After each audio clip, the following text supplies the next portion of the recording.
hang on a little minute here, okay? Shouldn't we actually wait for the inquiry?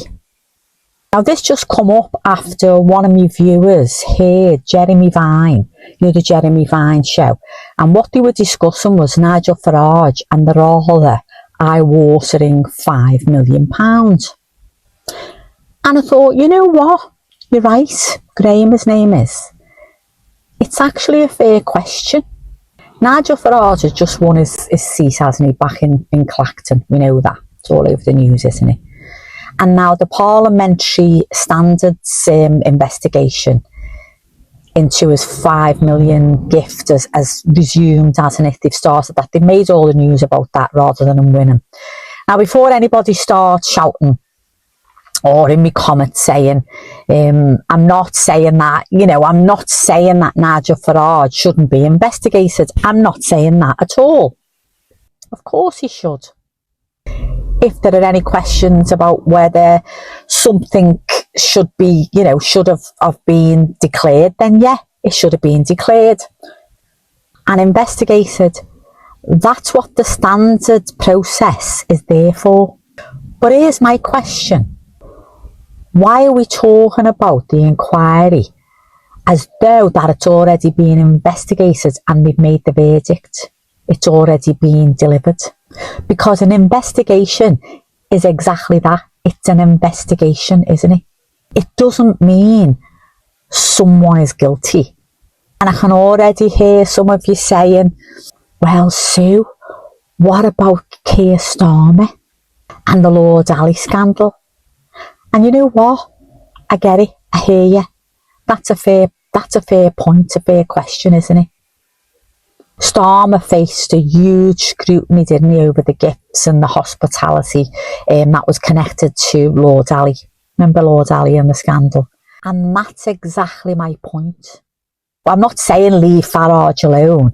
What I am saying is apply the same standards to everybody. Farage, Starmer, Labour, Conservative, Reform, all of them. Yeah, and those pesky Greens, whoever. If there's a question about money, gifts or declarations or declaring something, investigate it. Yeah, of course, investigate it.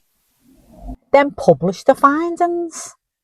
Then we'll have an argument, won't we? Because if we decide someone's already guilty before the investigation's actually taken place, we're not reporting the verdict. We're reporting the suspicion, aren't we? Think about it. And there's a massive difference, isn't there? Politicians of every colour have always had controversy, allegations over them, donations, gifts, expenses. Remember the expenses? Oh my life, the expenses scandal. So I don't want one rule for one politician and then another rule for another politician. That's all I'm saying. We want the same scrutiny, the same standards, the same accountability. That's all we ask for, isn't it? So if Farage has done something, wrong, if he's done something wrong, then let the inquiry establish that. And if he hasn't, then clear his name. Clear him. Simples, as they say. Because I'm not interested in political witch hunts. I'm sick of them, you. I bet everyone's absolutely sick of them. What I'm interested in is fairness. So I'll leave that with you. You know that I like to ask you the question, are we applying the same standards to all politicians? Or does it depend on whose side you're on? Let me know in your comments below. I'm absolutely boiling. I'm just on my way now to Home Bargains and to get some fly spray. I'm sick of the flies. So don't forget to subscribe and I'll see you all later. Ta-ra.